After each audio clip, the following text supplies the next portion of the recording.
இப்ப பீகார்ல தேர்தல் வரப்போகுது என்பதால பீகார்னு சொல்றாங்க.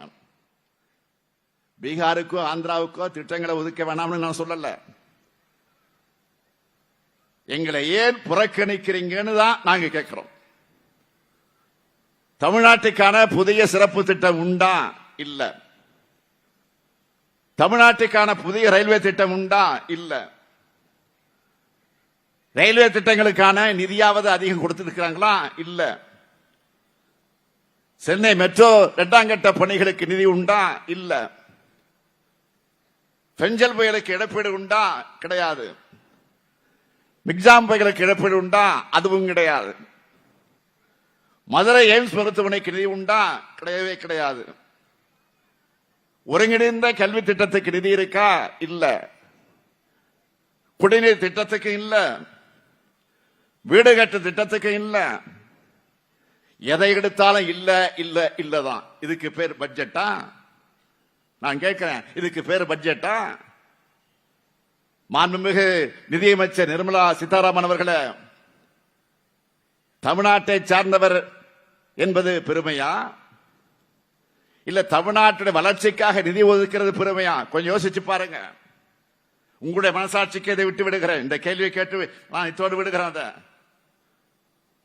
மாநிலங்களுக்கு நிதி தராத ஒன்றிய அரசு கடன் தருது.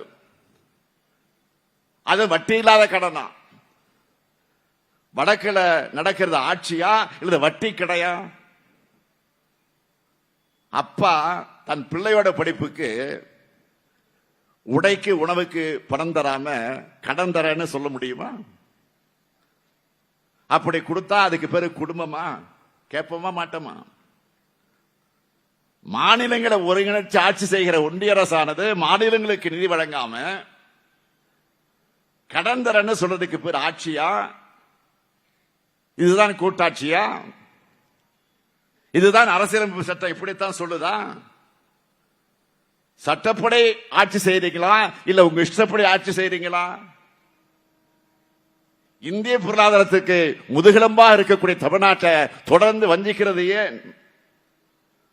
தமிழ்நாடுனா பாஜகவுக்கு பிடிக்கலையா? பாஜகவுக்கு வாக்களிக்காத மக்கள் வாழுகிற மாநிலம்னு நிதி கொடுக்க மறுக்கிறாங்க. ஒன்றிய பாஜக அரசுக்கு நான் சொல்றதெல்லாம், நீங்க நிதியை கொடுக்காம இருக்கலாம், ஆனால் நாங்க நீதியை அடையாம விட மாட்டோம். நீங்க வேணும்னா வஞ்சிக்கிறவங்களாக இருக்கலாம், ஆனா நாங்க வாழ வைக்கிறவங்க. ஒரு ஆளுநர் நீங்க அனுப்புனீங்களே RN ரவி, தமிழ்நாட்டை, தமிழ் முன்னோர்களை, தமிழ் மொழிய அவமானப்படுத்துறதே வழக்கமா வச்சுக்கிட்டு செயல்படுகிறார். ஏதோ புதிய பிலோசபியா அவரை எடுத்துக்கிட்டு இருக்கிற புது புது அர்த்தங்கள் எல்லாம் கண்டுபிடிச்சு ஏதோ சொல்லிக்கிட்டு இருக்கிறாரு. கவுண்டமணி காமெடி ஒண்ணு வருமே, அவர் சொல்றது இங்கே புரியாது, வீட்டுக்கு போனாதான் புரியும். அப்படிப்பட்ட கருத்துக்களை சொல்லிட்டு இருக்காரு. அந்த ஆராய்ச்சிக்குள்ள நான் போக விரும்பல. ஆனா தமிழ்நாட்டின் வளர்ச்சியை தடுக்கிற வகையில தமிழ்நாடு குறித்து தவறான எண்ணங்களை கெட்ட உள்நோக்கத்தோடு அவர் பேசிட்டு வரார்.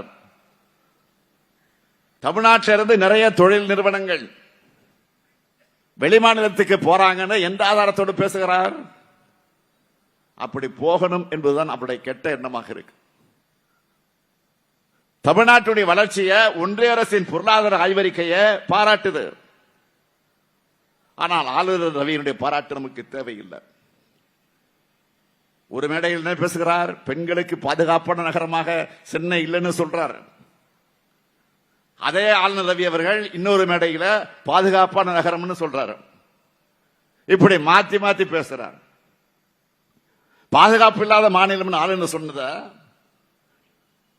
2 நாட்களுக்கு முன்னால் தமிழ்நாட்டிற்கு சென்னைக்கு வந்த ஒன்றிய அமைச்சர் ஜோதிர் ஆதித்யா சிந்தியா அவர்களே மறுத்திருக்கிறார். சென்னையில ஒரு வர்த்தக நிகழ்ச்சியில உரையாற்றிய போது அவர் குறிப்பிட்டார், பத்திரிகைகள் தெளிவாக வந்திருக்கிறது, ஆங்கில பத்திரிகை வந்திருக்கிறது, தமிழ் பத்திரிகை வந்திருக்கிறது, தொலைக்காட்சியில் செய்தி வெளியிடப்பட்டிருக்கிறது. சென்னை மாநகரம் இந்தியாவுக்கே முன்னோடியாக திகழ்துன்னு பாராட்டி இருக்கிறார். சென்னையில் இருக்கக்கூடிய ஐடி நிறுவனங்கள் 2,50,000 கோடி ரூபாய் அளவுக்கு வருவாயை ஈட்டுது. மோட்டார் வாகன உற்பத்தியில திருப்பரம்பதூர் நாட்டிலேயே, திருப்பரம்பதூர் என்ற அந்த ஊரில் இருக்கக்கூடிய அங்க இருக்கக்கூடிய தொழிற்சாலையை பார்க்கிற போது நாட்டிலேயே 30 விழுக்காடு அளவுக்கு பங்கு செலுத்துது. சென்னை தான் உலகினுடைய புதிய டெட்ராய்ட் நகரமாக உருவெடுத்திருக்கு. ஆண்டுக்கு 50,000 திறமைமிக்க பொறியாளர்களை உருவாக்குது. சாலைகளும் மெட்ரோ ரயிலும் சிறப்பா இருக்கு. நகர்ப்புற வளர்ச்சியில் இந்தியாவுக்கு சென்னை தான் ரோல் மாடல். இதையெல்லாம் சொன்னவர் யார்? பாஜகவை சேர்ந்த ஒன்றிய அமைச்சர் ஜோதிர் ஆதித்யா சிந்தியா அவர்கள். ஆனால் இங்க இருக்கக்கூடிய ஆளுநர் ரவி அவர்கள் மட்டமாக பேசுகிறார். தமிழகம் முழுவதும் திமுக சார்பில் கண்டன பொதுக்கூட்டம் நடைபெற்று வருகிறது. ஆவடியில் நடைபெறும் கண்டன பொதுக்கூட்டத்தில் முதல்வர் பேசி வருகிறார். அதனைத் தொடர்ந்து பார்க்கலாம் ஒரு சிறிய இடைவேளைக்கு பிறகு.